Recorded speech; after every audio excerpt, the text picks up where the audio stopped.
হয়ে এক হাত চেপে ধরে পঞ্চার। সে ছায়ামূর্তি আরো শক্ত করে আঁকড়ে ধরে। পঞ্চার শরীর কাঁপন দিয়ে ওঠে। সে বুঝতে পারে তার শরীরের শক্তি যেন শুষে নিচ্ছে কেউ।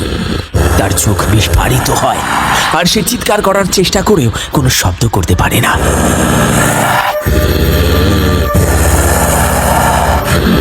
তার নিঃশ্বাস বন্ধ হয়ে আসে। পঞ্চা নিথর হয়ে মাটিতে পড়ে যায়। পঞ্চা তখনও অচেতন। মুখ সাদা, ঠোঁট ফ্যাকাশে, কিন্তু দেহে প্রাণ আছে। তার চোখ পড়ে পঞ্চার জামার পকেটে থাকা একটা দেশলাই বাক্স মাটিতে পড়ে আছে।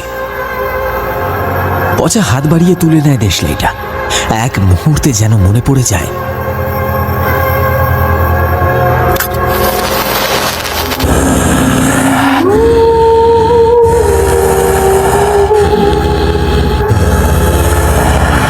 একদিন এই আগুনে পুড়ে তুই মরেছিলিস, এখনো তোর মুক্তি হয়নি।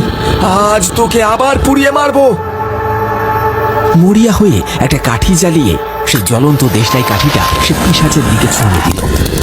আগুনের শিখা স্পর্শ করতে কাঠি এক অবিশ্বাস্য ঘটনা ঘটল। শুকনো হাড়গুলো যেন জল জল করে জ্বলে উঠল এক তীব্র লালচে আভায়।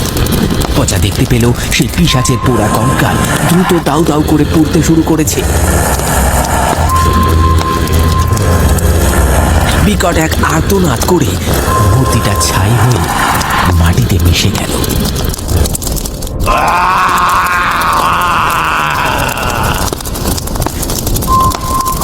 এক ঝলক পোড়া গন্ধ আর ধোঁয়া ছাড়া আর কিছুই অবশিষ্ট রইল না। পচা পঞ্চাকে নিয়ে তার কুঁড়ে ঘরে ফিরে পঞ্চাকে চাদর দিয়ে জড়িয়ে দেয়। তারপর 1 ঘন্টা পরে পঞ্চা ধীরে ধীরে চোখ মেলে।